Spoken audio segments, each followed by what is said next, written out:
amigos, no salgan sin sombrilla, no salgan sin abrigo. Sin abrigo, yo creo que ya todo el mundo estaba preparado desde ayer porque hacía mucho frío, pero no olviden la sombrilla porque el empuje frío está acompañado de agüita, así que hay que estar, como decía Alan Arroyo ahorita en el micro de noticias, cubiertos a buen recaudo porque esto tarda hoy y mañana. Hola Álvaro, me imagino ahí en Coronado. Hola Vilma, sí está fresquita la noche en Coronado, fresquita es un fresquito es una manera de decirlo. Pero se disfruta mucho, obviamente, cuando uno tiene como protegerse. Tiene como cobijarse. Todas las personas puedan tener techo y cobija. Pues se disfruta de estas condiciones que ciertamente son atípicas para diciembre, pero bueno, así con eso lidiamos. No sé si atípico de verdad, porque sí, ahora el clima es tan cambiante, hay tanta variabilidad, ¿verdad? Que ya uno no se sorprende después de mucho. unos días en que tuvimos estas condiciones que remitían tan agradablemente a la Navidad que se acerca, ahora tenemos un poco de lluvia, ya luego vienen otras condiciones que volveremos a este ambiente decembrino. Sí. ¿Sabe qué? Estaba dándole vueltas, uno hace cavilaciones de todo un poco. Ya vamos a saludar a nuestro invitado, ya está conectado. 3.600 dice el fideicomiso de la ruta San José-San Ramón que puede costar el peaje. Es muy bueno reflexionar sobre lo que hacemos, sobre el tiempo perdido, sobre la postergación de las decisiones. El país se paralizó, el gobierno de doña Laura Chinchilla pasó semanas en una crisis política significativa, porque la crisis fue política y social. Al final tuvo que entregar el contrato de la carretera San José-San Ramón. Porque otras fuerzas políticas también de su propio partido también le dijeron, por favor, ceda porque nos va a pasar la factura a nosotros si se vienen las elecciones. Claro, del propio y de los contrarios y todo lo demás, ¿verdad? Todo el mundo festinando porque es muy fácil pararse encima, ¿verdad? En una circunstancia populista como esa que ocurrió. 4.000 colones era lo que se proyectaba del peaje. Ahora estamos en 3.600 para que queden 400 menos, 10% menos. ¿Cuántos años? ¿Cuánto trabajo? No quiero hablar de la indemnización que hubo que pagarle a la empresa brasileña que iba a estar encargada de la obra, pero qué terrible, ¿verdad? No sé, 40 años de espera, vamos a tener una carretera, no sé cuándo se terminará, y con un peaje, pero bueno, ni modo, así somos. Vilma, pero uno piensa en eso, en todos los años de espera, y yo me pregunto también si hubo alguna manera de vender mejor, en el mejor sentido de la palabra, vender mejor ese proyecto, porque algunos proyectos bien trabajados, como por ejemplo el que se acaba de aprobar en la Asamblea Legislativa para reformar al Instituto Nacional de Aprendizaje, que ese es un tema que tenemos que entrar, que es diferente, ¿verdad? Una cosa es una concesión y otra cosa es una ley, pero... o sea, la demonización de la concesión de obra pública fue de tal magnitud que en este país no hemos podido avanzar lo que debiéramos en esa materia, mientras países como Colombia, ni qué decir Chile, que nos lleva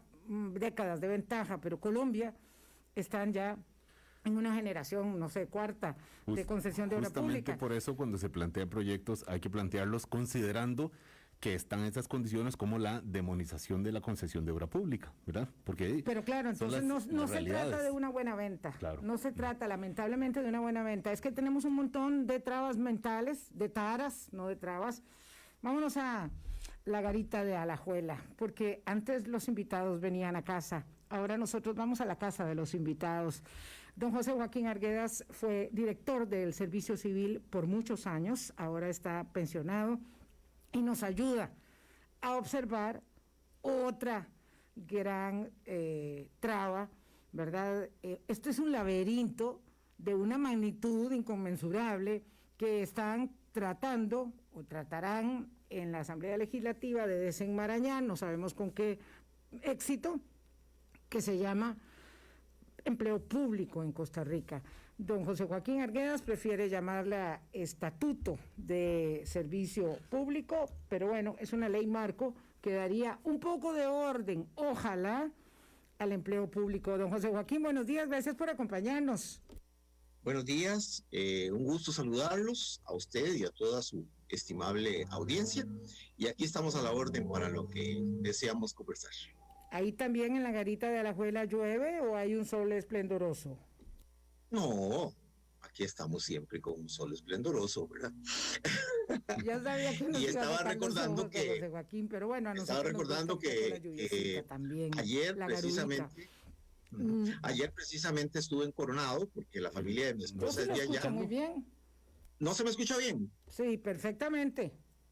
Ok, que no, que le decía que ahora que ustedes hablaban, ayer precisamente estuve en Coronado, que de ahí es mi esposa. Y sí, ¿verdad? El clima es aproximadamente 6 grados de diferencia, ¿verdad? Y apenas 30 kilómetros de distancia. Sí, apenas. Esto de los microclimas en el país es espectacular. Uno se mueve un poquito y está como si fuese un territorio de miles de kilómetros de distancia o a miles de kilómetros. Bueno, esas son las particularidades del trópico, don José Joaquín.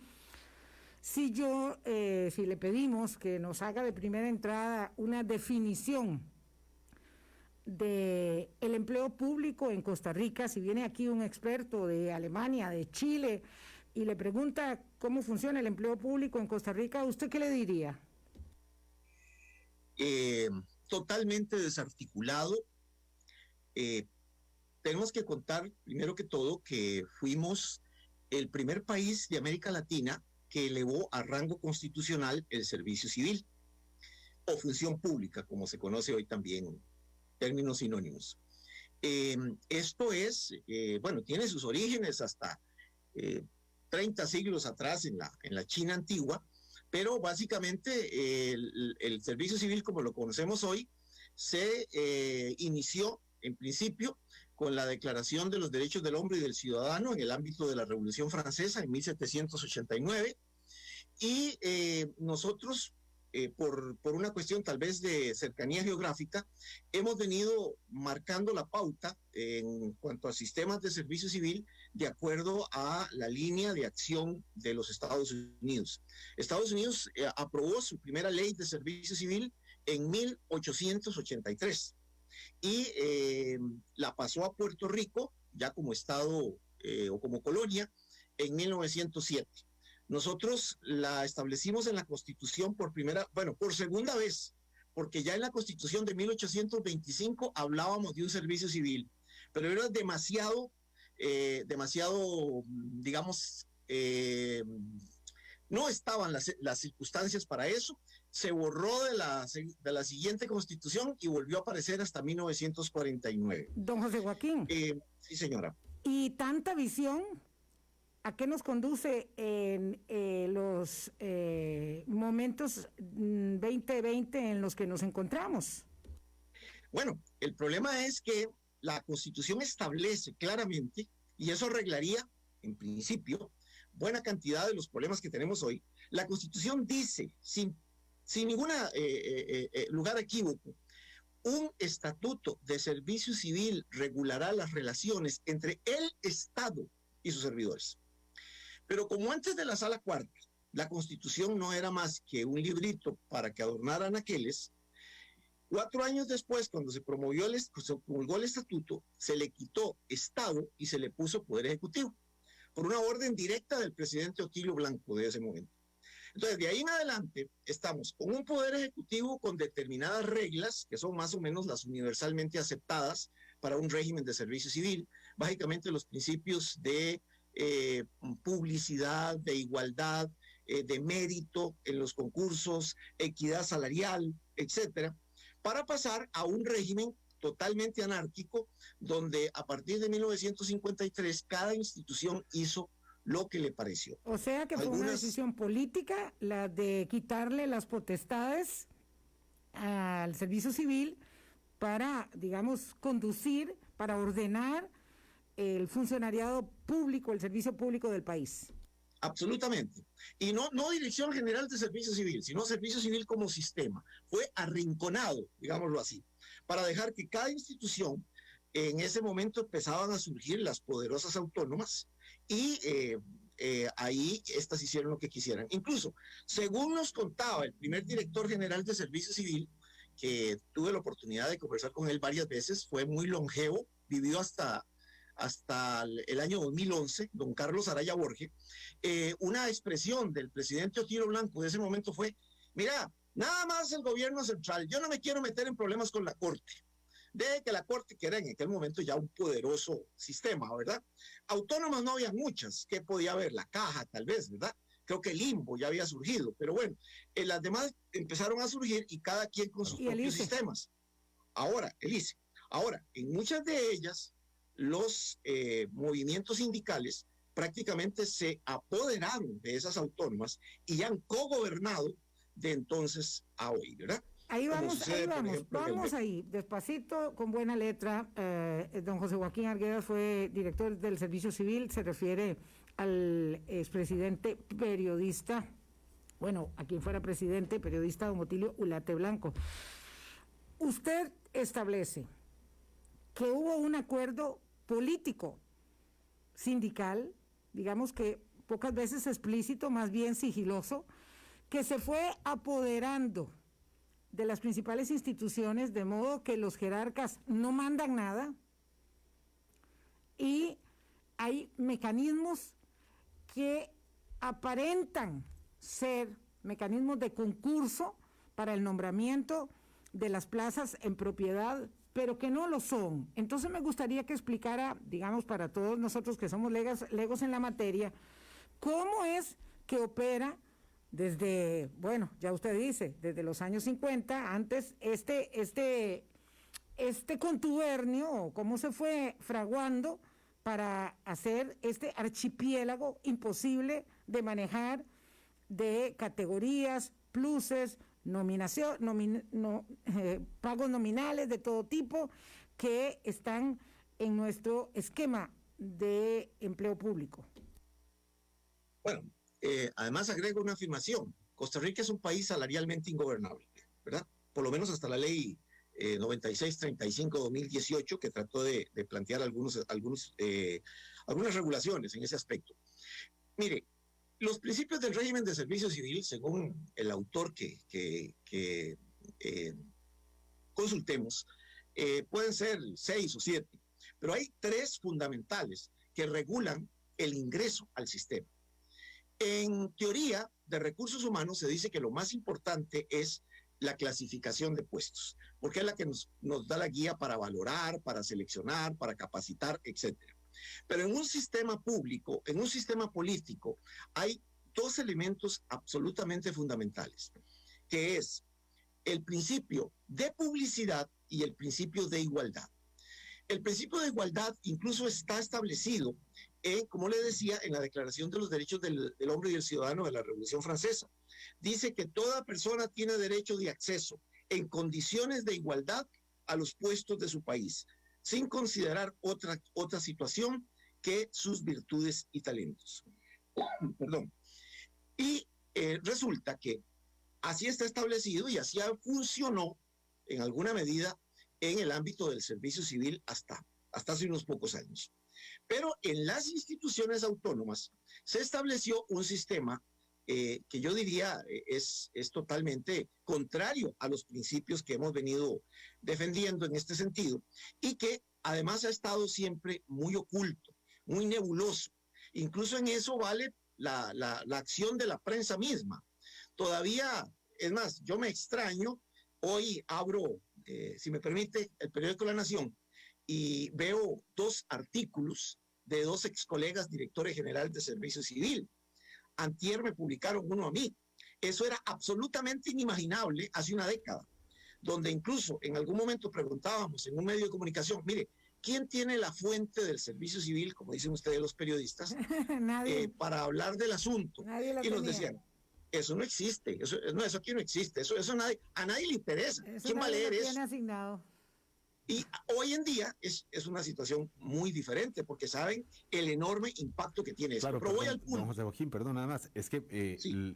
Yo como periodista, claro, pienso en eso y digo, ¿quién cubre al funcionariado público de una institución? En realidad nadie.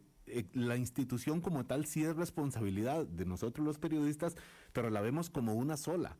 Y muchas veces hacemos esto que hablaba usted de esta cogobierno que ocurre en muchas instituciones entre, digamos, el funcionariado y las jerarquías, y asumimos que es una sola. Y entonces uno dice, como periodista, yo me encargo de cubrir el INBU, la Caja, el ICE, el INA, y no logro, usualmente no está uno acostumbrado a hacer esta distinción entre el gobierno de esa institución y el funcionariado de esa institución.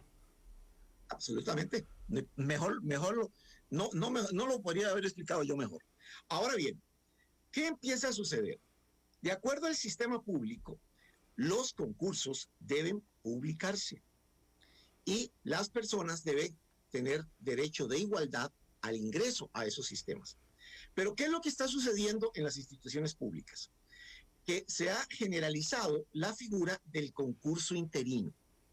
Originalmente, el concurso interino era entre funcionarios que ya estaban trabajando en la institución. Pero llegó un momento, en algunas instituciones, hace décadas, donde primero se ingresa interino, es decir, a dedo. Uh-huh. Muy diferente. ¿A dedo de quién? ¿A dedo de quién? Eso es muy importante. Porque lo más seguro es que cualquier oyente estará pensando, los políticos. El ministro. Mire, el ministro. En algunas instituciones al político no se lo dan ni a oler. Los que manejan esos ingresos son funcionarios de carrera, en muchos casos.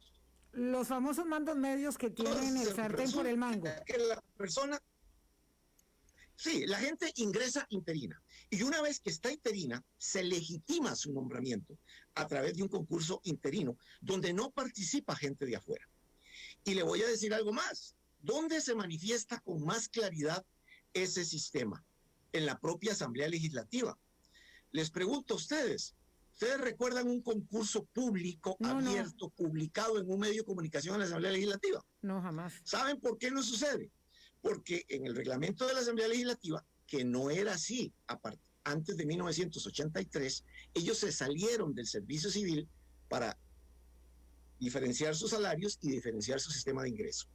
En la Asamblea Legislativa, el estatuto de ellos dice que una persona que ingresa a la Asamblea Legislativa por un puesto de confianza, que cada elección entra una gran cantidad de personas, después de 2 años pueden participar en un concurso interno.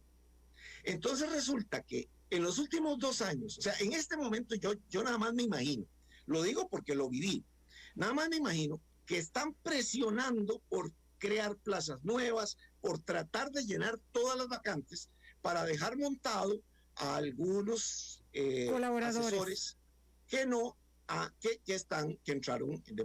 La manera de entender eso, don José Joaquín, así. ¿Y cómo entraron políticamente a dedo? Sí, don José Joaquín, la manera de entender eso es que en 1900, antes del 90 habían 300 empleados en la Asamblea Legislativa y hoy más de 1000.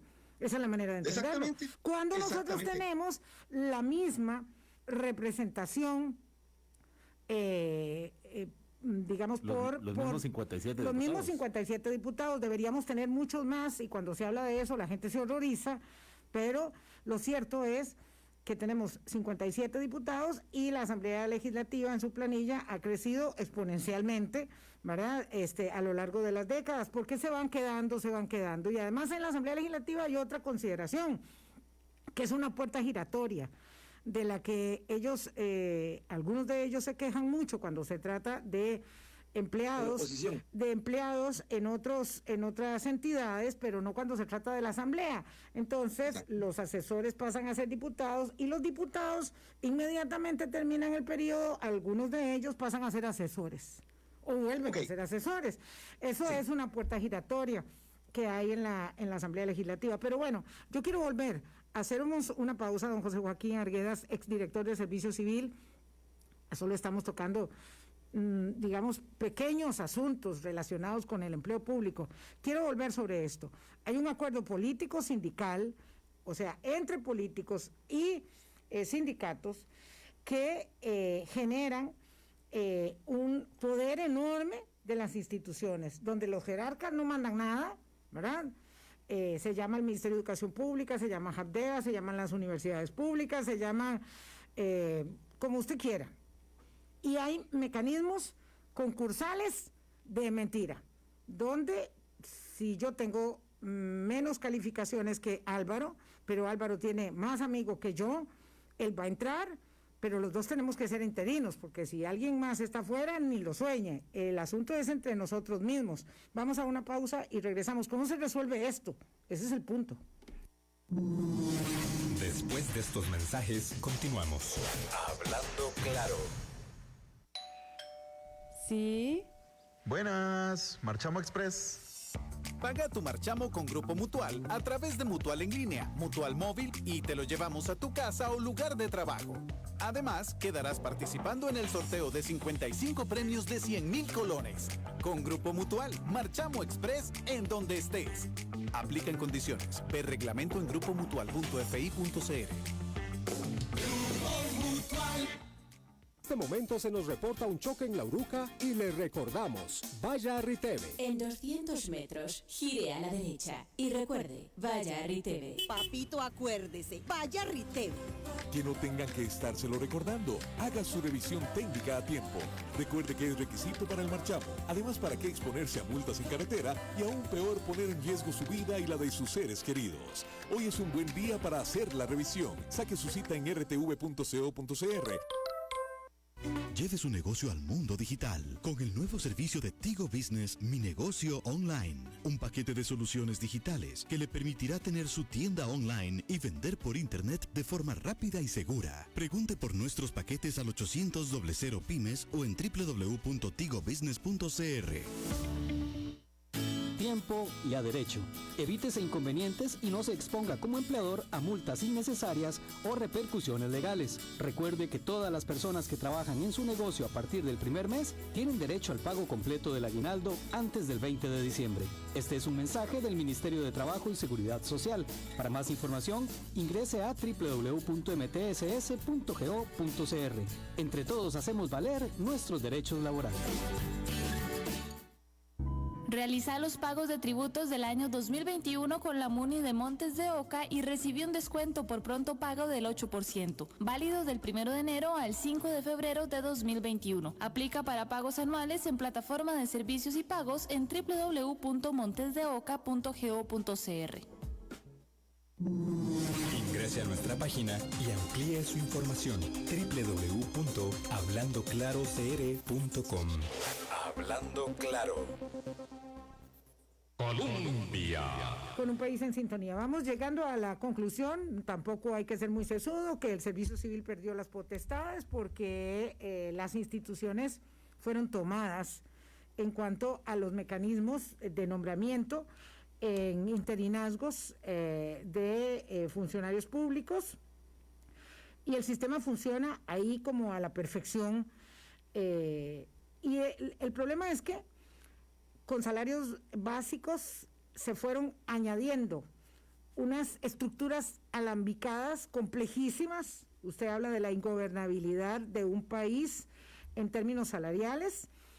Se fueron añadiendo todas esas estructuras y ahora hay que terminar con esto. Es decir, de esto hablamos hace mucho tiempo, hace ya más de una década, si no dos, don José Joaquín Arguedas, exdirector de Servicio Civil, y ahora hay que arreglarlo. Pero en el intento de resolverlo, en la Asamblea Legislativa, la primera ley de empleo público que presentó esta administración fue rechazada porque era muy light. La segunda, que está dictaminada en la Comisión de Gobierno y Administración, establece, algo que es impagable, ¿verdad? Es que la posibilidad de que 28,000 funcionarios se pasen al salario global, y entonces esto, en lugar de ser una solución, se nos hace un problema mayúsculo. Entonces hay que resolverlo, y también hay una propuesta nueva, porque aquí hay diversos intereses obviamente en juego. Don José Joaquín, voy puntualmente porque si no temo que el tiempo no alcance, ¿por qué ni la ley que está propuesta ni la que sugieren los diputados Pedro Muñoz y Roberto Thompson resuelven el problema de el desorden en el empleo público del país, aunque puedan generar correctivos? Ok, una pequeña aclaración nada más. La que está dictaminada en la Asamblea es la 6ª versión, sí, no claro. la segunda. Sí. Y sin contar la de los señores Thompson y Muñoz. Bueno, el problema empezó porque, vamos a decir, la primera de abril, junio del año pasado era ciertamente muy light, muy de libro de texto. La segunda es la más seria que conozco, que fue presentada en febrero de este año. Pero de ahí en adelante fue tomada así y manipulada, manoseada de manera terrible, ¿verdad? La que mandó el Ejecutivo la manosearon mucho.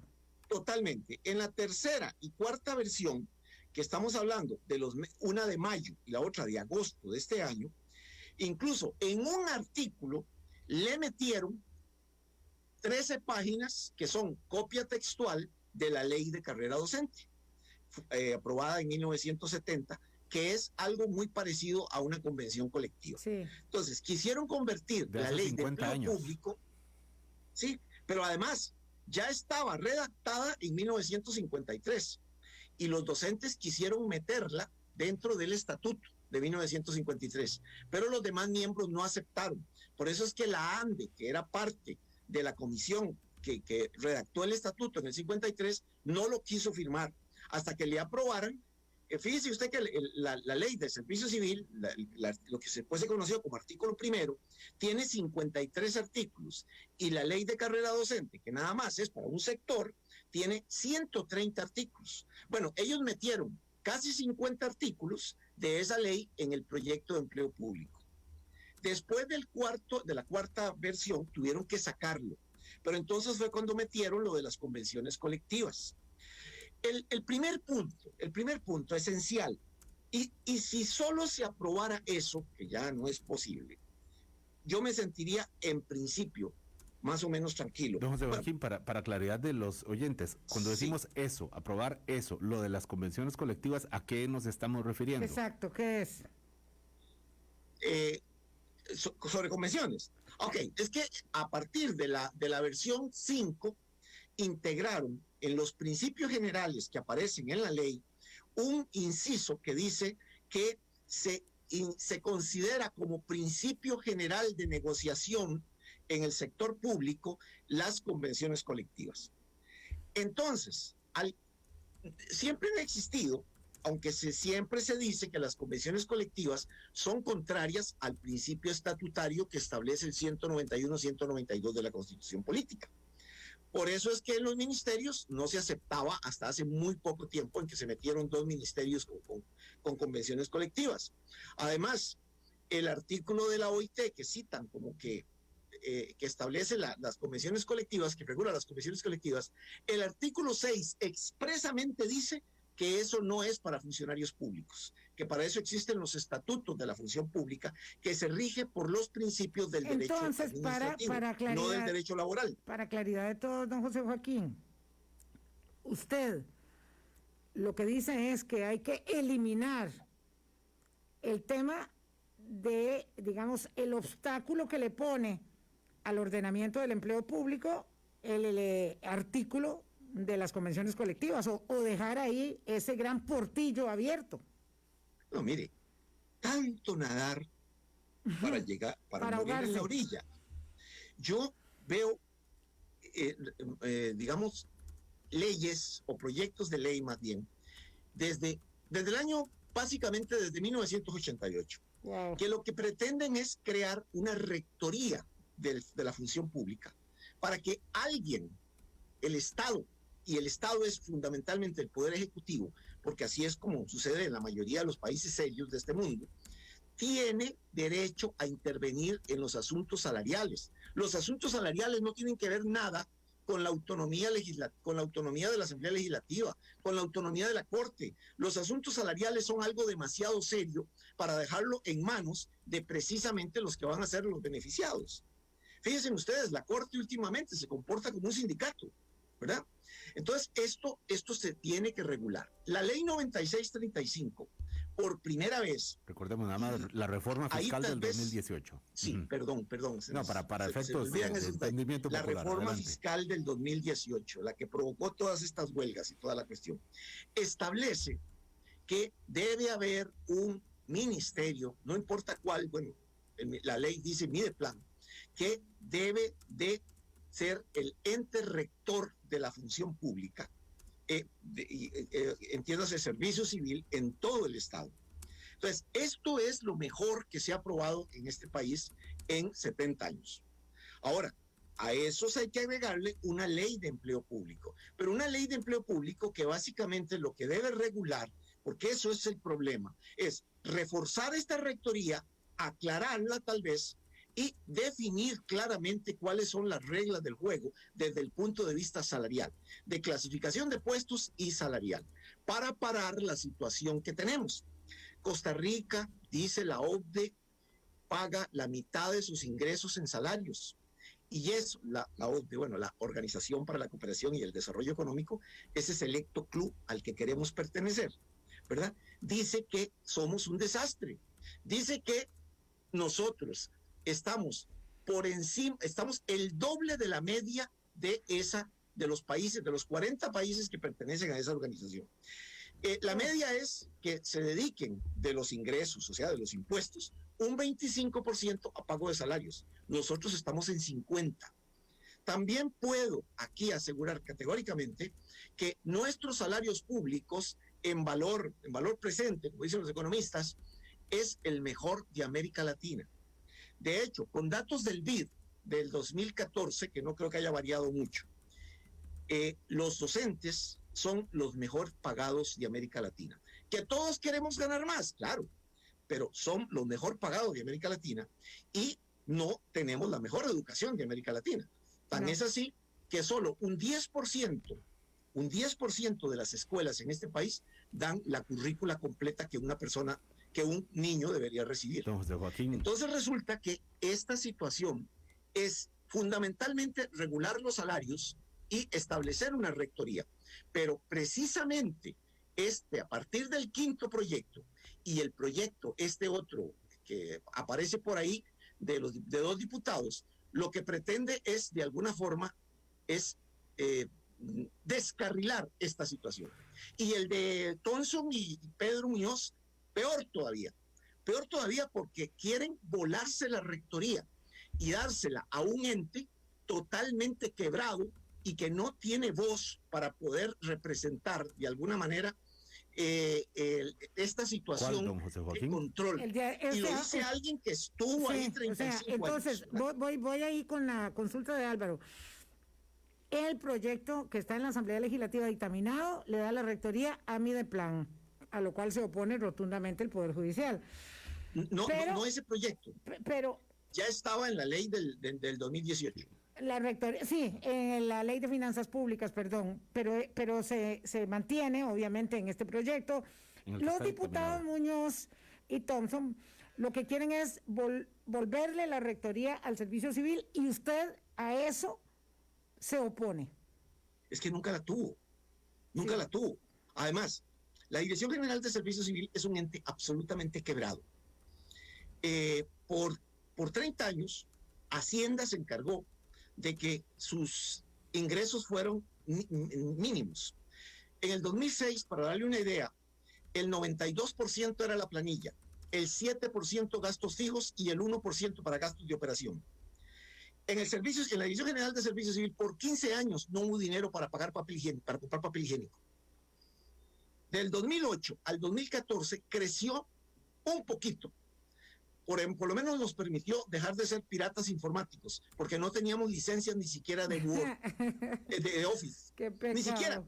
Menos licencias que se requieren para para programar y otras cuestiones. Claro, ¿verdad? Y entre carrera docente y convenciones colectivas y acuerdos entre funcionarios de las instituciones y sindicatos, ustedes no tenían que pintar ni cortar absolutamente nada. Ya eso está. No, imagínense que cuando empezamos a hacer los concursos de docentes, ¿cómo se llama? Por internet, por una plataforma que fue hecha adentro, hechiza. Primero teníamos un servidor que era, le decíamos, se le conocía como Frankenstein, porque era hecho con pedazos de otros pedazos que nos regalaban. Y además con la capacidad de una casa de habitación en ese momento, en términos de 2007, ¿verdad? Tuvo Rapsa que ayudarnos y otra gente, pero no teníamos recursos para pagarlo. Eso mejoró, pero en el 2015 le volvieron a quitar todos los recursos, absolutamente todos los recursos. Y hoy en día, el director actual, cosa que yo lo comparto, dice que al menos se necesitan $2 millones para reponer las computadoras, que la más nueva tiene 8 años, ¿verdad? Entonces, es una manera de descarrilar el asunto. Y le voy a agregar una cosa más que ayer me di cuenta. Ustedes saben mejor que yo que existe en la Asamblea Legislativa, aquí en todo el mundo, eso es legal, eso no es tampoco nada, que existen empresas lobistas, ¿verdad? Claro. Que existen empresas que apoyan o votan un proyecto. Bueno, pues ayer me di cuenta, porque me contactó una de ellas, que hay un grandísimo esfuerzo de una empresa lobista para descarrilar el proyecto de Mideplan, al cual yo le mandé un documento ayer en el que tengo 19 objeciones, ¿verdad? Pero yo desearía que se apruebe. Es sujeto a mejoras. Pero resulta que el proyecto Thompson Muñoz, que he llegado a la conclusión de que está planteado precisamente para descarrilar el otro, porque no tiene sentido, tiene los mismos defectos que el otro y otros adicionales. Bueno, yo sé que después de esto los diputados nos van a pedir plantear sus puntos de vista, y no estaría mal. Lo que sucede es que justamente ayer, en abono a lo que está diciendo don José Joaquín Arguedas, exdirector del Servicio Civil, escuché a don Pedro Muñoz, y lo ha dicho muchas veces en estos días, que él está ahí tranquilo esperando que el proyecto que está dictaminado en gobierno de administración muera solo para que se apruebe el proyecto de ellos, porque aquí juega todo, ¿verdad? Y pues hay una iniciativa y de inmediato surge otra para ponerle el pie encima. Ahora, yo quisiera que nos concentráramos en el hecho de que don José Joaquín Arguedas conoce, es experto en la función pública, conoce el servicio civil y ya ha hablado de las tristes vulnerabilidades que tiene y padece, y conoce el tema del empleo público en el país. Entonces, centrándonos en eso, usted dice, el proyecto tiene problemas, no se puede aprobar permitiendo que todos los 28,000 empleados se trasladen al salario global, pero se puede corregir desde su nombre en adelante, que es lo que usted plantea, se puede corregir vía mociones 137 para no desandar lo andado y no decir, no, votemos ese e inventémonos otro, porque es que de invenciones y de ocurrencias ya estamos muy cansados, don José Joaquín. Lamentablemente, o sea, el proyecto debió de haber sido algo muy concreto, muy puntual. Por decir un número, 10 artículos. Tiene 43 artículos, 28 páginas. La versión tercera y cuarta tenía 43 páginas. Entonces empezaron a meter un montón de cosas. O sea, casi parecía una convención colectiva, ¿verdad? Da cosas de aquí, cosas de allá, que regular vacaciones, regular aquí, regular allá, ok. Entonces empezó a hacerse muy compleja y cada vez a tocar mayor intereses. Lo fundamental de ahí es regular el asunto salarial, establecer un salario único, pero a nadie se le puede ocurrir que en una crisis como la que tenemos hoy en día, ya sea el proyecto de Mideplan o el proyecto de los diputados, los dos permiten, de formas diferentes, pero los dos permiten que los empleados actuales se integren en el salario único. Esa nunca fue la idea en los últimos 30 años que se discute eso. Don José Joaquín, nada más para claridad también del público. Obviamente nos estamos refiriendo a los empleados actuales cuyo salario quedaría por debajo de ese salario único global que se establecería con la ley. Y entonces lo que se dice es que, bueno, que por principio de igualdad, a que mencionaba usted hace un rato, pues también podrían acogerse a este salario único, que lo que implica un incremento salarial y lo que implica, por supuesto, una carga al fisco. Don Álvaro, gracias por la traducción. Es que a uno se le olvida que no está hablando. Cuando se sabe mucho, se pasa los bueno, detalles. no sabe uno mucho, sino que está uno demasiado tiempo en un tema. Muchas gracias por la aclaración. Claro, salario único. Y salario único, para aquellos que tal vez no están familiarizados con esto. En el gobierno y en el sector privado también, eso se acostumbra, se establecen los salarios a través de diferentes componentes, ¿verdad? Para el que está en lo privado, que es tal vez lo que más se conoce, es el 85% de la PEA, a un gerente se le paga en muchas ocasiones un salario base, se le paga un seguro, se le paga la matrícula de sus hijos, se le paga la casa, se le da un carro, bueno, todo eso es salario. En el sector público existen diferentes componentes. Los más famosos son un porcentaje que se llama por prohibición y otro que se llama dedicación exclusiva, que son los más altos, que en lo final es lo mismo. Es la imposibilidad de que un profesional liberal, un abogado, por ejemplo, si trabaja para tributación, no puede ir a dar asesorías fiscales a otro lado. Entonces, eso se lo pagan. Entonces, forma componentes. Pero eso es tremendamente complicado. En el sector público existen aproximadamente 260 pluses diferentes. Entonces, lo que se procura, y además cuesta mucho, es muy caro administrarlo. El sistema para pagar en el gobierno central, que se llama Integra o Integra 1, Integra 2, es un sistema computarizado tan complicado que hace, por ejemplo, que permita el pago de más, especialmente en el MEP, hasta en algunos años ha sido hasta de $5 millones, pago de más, que después cuesta muchísimo recuperar. Entonces resulta que se establece un salario global, que es juntar todo aquello, más o menos, juntar todo eso que usted gana de diferentes maneras y definirle, este es su salario. Si está por encima de lo que se establezca posteriormente como salario único para una categoría, se congela el salario y solo se le considera costo de vida, pero ya no tiene más derecho a pluses de ningún tipo. Y si gana menos, seguirá ganando sus pluses de acuerdo con las reglas que establecieron en el 2018. Pero seguirán ganando sus pluses hasta que alcance el salario mínimo. ¿Cuál fue la salida rarísima como para decir esto no sirve y entonces borrémoslo? Tanto de los dos proyectos es que resulta que el que gane menos tiene derecho a ajustarse al salario más alto, que en este caso sí. Por ejemplo, hay una medida de percentil, una medida que son los percentiles, un poquillo difícil de explicar. Es una medida de posición que se utiliza estadísticamente para definir en qué posición de una escala de 0 a 100 está usted, por ejemplo, en salarios. No es lo mismo que porcentaje. O sea, si yo estoy en el percentil 40 y otra persona está en el percentil 50, no significa que gane un 10% más que yo. No. Puede ser una pequeña cifra o puede ser un montón. Entonces resulta que todos los salarios del gobierno central, docentes incluidos, están para abajo, igual para abajo del percentil 40, de los salarios de las instituciones que más ganan en este país.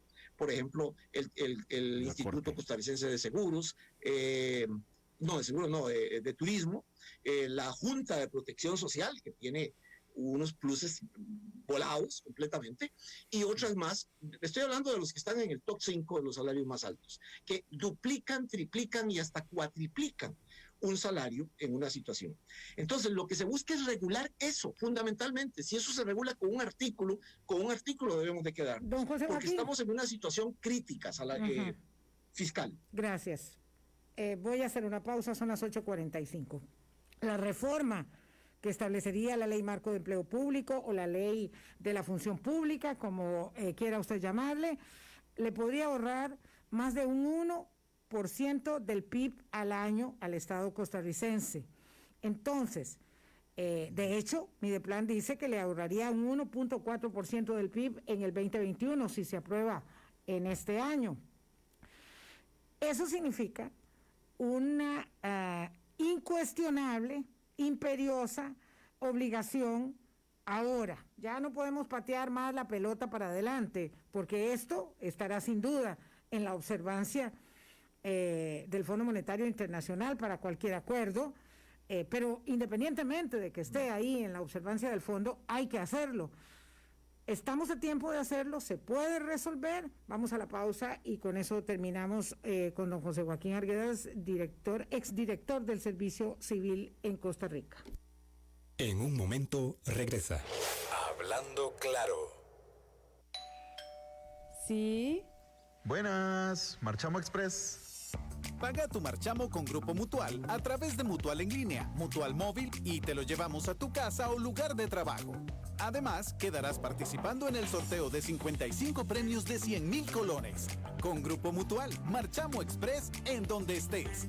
Aplica en condiciones. Ve reglamento en grupomutual.fi.cr. Cuando decidís transformar tu empresa, te subís a una idea, a un sueño. Subite a la innovación, a la seguridad y a la tecnología. Subite a Claro Cloud para que tu empresa suba día a día. Atención en tu idioma las 24 horas del día, los 7 días de la semana. Actualización constante, facturación unificada y en moneda local. Cerca de vos. Contactanos al 7002-1111 o al correo ayudacorporativa@claro.cr. Subite a Claro Cloud.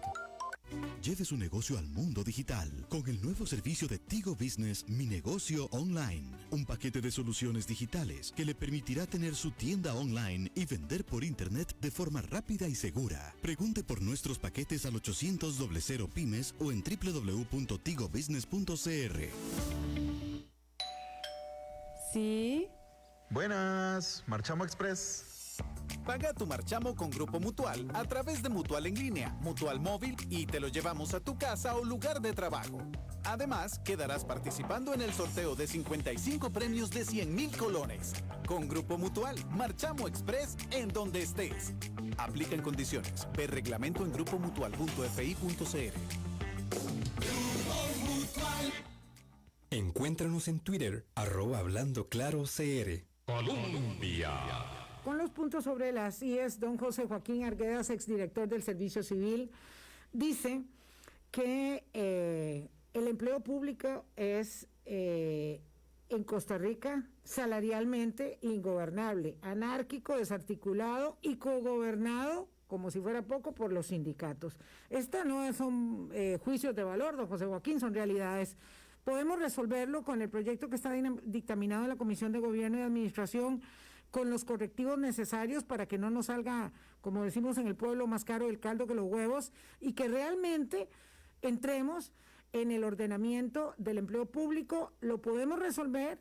Habría que quitarle lo de el traslado inmediato al salario global, habría que quitarle lo de convenciones colectivas, dice usted también, y que no se asusten tanto en el Poder Judicial de que la rectoría va a ser de Mideplan, porque eso no va a afectar las competencias. Dígame si no. De acuerdo con esos 3 puntos, totalmente de acuerdo. Ahora, lo que sucede es que ya la mano peluda está actuando, ¿verdad? Primero que todo, esto de las convenciones colectivas era inimaginable en la discusión del 2018.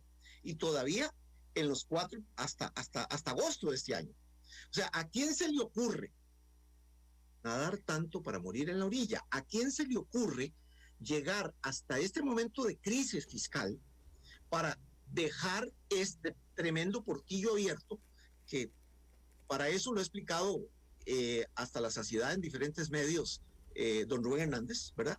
Es terrible llegar a esta cuestión. Luego meten el asunto de llevar los salarios inferiores al salario único que se establezca. Esto, algunos opinan que podría de inmediato, en el momento en que ya está la ley aprobada, crecer ese año el PIB en un 1.5% más de lo que ya estamos. Lo dijo la Contraloría lo advirtió ya. La Contraloría lo advirtió. Entonces esto es terrible. Claro, valía la pena un proyecto de empleo público, pero hay dos maneras de legislar. Una es sacar una ley y otra es sacar una ley inútil, u otra también es una manera de legislar, bloquearla a tiempo. Considerando la situación que he estado viendo últimamente, incluso de que hay todo un lobby para, primero, atentar contra la rectoría, que si no hay rectoría no sirve para nada. No sirve para nada. Atentar contra la equidad salarial, que significaría el hecho de dejar vigentes las convenciones colectivas, etcétera. Esto es terrible. Algunos dicen, ¿y si ponemos que en las convenciones colectivas no se toque lo salarial? Bueno, mire, yo no sé, pero eso tiene un valor tremendo. Entre los años 78 y 91, no se le permitió mayor cosa a los docentes incrementarse su salario por la crisis de todos conocidos. Entonces, ¿qué era lo que propusieron? Ahorrarse días de trabajo. Entonces, en los años 60 estábamos en 200 días. ¿Sabe cuánto llegamos en el año 93? Cuando doña Joyce Sucher, siendo defensora adjunta de los habitantes, metió un recurso y hizo que cambiara la cuestión. Habíamos llegado a un calendario educativo de 137 días, ¿verdad? Imagínense que la década perdida, supuestamente, en educación, los años 80, por falta de inversión, no fue tanto por falta de inversión, es que los niños casi no iban a la escuela. Entonces, esto es gravísimo, o sea, dejar ese portillo de las convenciones colectivas y tratar de combatir la rectoría y tratar de meter a todo mundo en el salario global, que eso ni, bueno, yo pienso que los sindicatos no se imaginaban, yo no sé ni los sindicatos lo proponían, porque era demasiado abusivo. Bueno, pues ahora sale ahí en esos proyectos. Si se toma en serio, pues vale la pena aprobar algo. Si no, lamentablemente, que es lo que muchos haría feliz, no tiene sentido. Aprobar nada.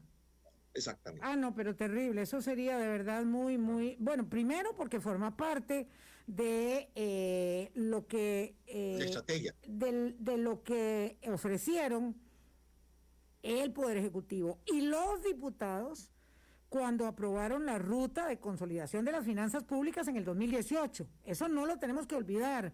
Este proyecto estaba dentro de los compromisos del gobierno y la Asamblea Legislativa antes de que supiésemos de una pandemia y antes de la obligación de acudir al Fondo Monetario Internacional para resolver el problema. Era la fase complementaria de solvencia. Era la reforma fiscal. Exactamente. Era como lo que llamamos agenda complementaria de la reforma fiscal de 2018. Dijeron, ¿cuál es el paso siguiente? Las reformas de empleo público. Yo me voy a apuntar con un voto de confianza a que la Asamblea Legislativa, ojo, no me defrauden, señoras, señores, sea capaz de resolver con el proyecto dictaminado, porque usted ya fue muy claro respecto de la propuesta que es muy particular, a mí no deja de llamarme mucho la atención, la propuesta de los diputados de la Unidad y Liberación, dos personas con claras aspiraciones políticas en sus respectivos partidos, que se juntan para presentar una propuesta de última hora en contra de lo que venían haciendo. Ya el diputado Chacón lo ha manifestado, el jefe de fracción de Liberación, muy molesto, en contra de lo que se venía trabajando. Y el proyecto es para descarrilarlo. Sí. Y vea otro detalle. Si no logran descarrilarlo y se aprueba algo, vea usted que la división que se está generando en la Asamblea Legislativa haría peligrar que se obtengan 38 votos, precisamente porque ya hay algunos con aspiraciones políticas y compromisos y lobbies y toda esta cuestión. Si no obtiene 38 votos, la Corte ha dicho que no los cubre a ellos. Y después, como ha sucedido en el pasado, vendrán las sentencias por discriminación. Si a ustedes no los incluye, ¿por qué no nos incluye a nosotros? Porque a mí sí. Y ahí empieza a revertirse todo el asunto. Es la misma historia que hemos visto en estos 70 años. Por eso es necesario la mayoría calificada, entonces, obtener los 38 votos, y para eso, en este contexto preelectoral, porque ya está. O sea, ya podemos decir que no estamos. Ojalá se impongan los criterios más apegados a la técnica. Don José Joaquín, es cierto que los técnicos son complicados para hablar, pero usted, además de la terminología técnica, ha sido muy claro. Costa Rica es un país salarialmente ingobernable, con una circunstancia que nos lleva a aprobar un proyecto de ley, y no se vale, voy a usar su frase, nadar tanto para ahogarse en la orilla. Hay que corregirlo, hay que arreglarlo, y la Asamblea ha dado muestras de que puede hacerlo. Nos vamos. Hasta luego, don José Joaquín. Que siga disfrutando el sol ahí en la garita. Aquí ya dejó de llover, ¿verdad, Álvaro? Bueno, sí, pero todavía está el tiempo como para guardar vacunas. Está frío. Hasta luego. Mañana hablamos de salud con el doctor Marco Vinicio Boza. Chao. Hablando claro. La plataforma de análisis, opinión y autocrítica con Vilma Ibarra. Hablando claro. Síganos en Facebook como Hablando Claro CR y en Twitter @Hablando Claro CR. Hablando claro. De lunes a viernes de 8 a 9 de la mañana aquí en Colombia 98.7. Hablando claro. Fácil es hacer trámites bancarios sin hacer filas. Fácil es tener al alcance de la mano lo mejor de mi banco. Hágalo fácil con la app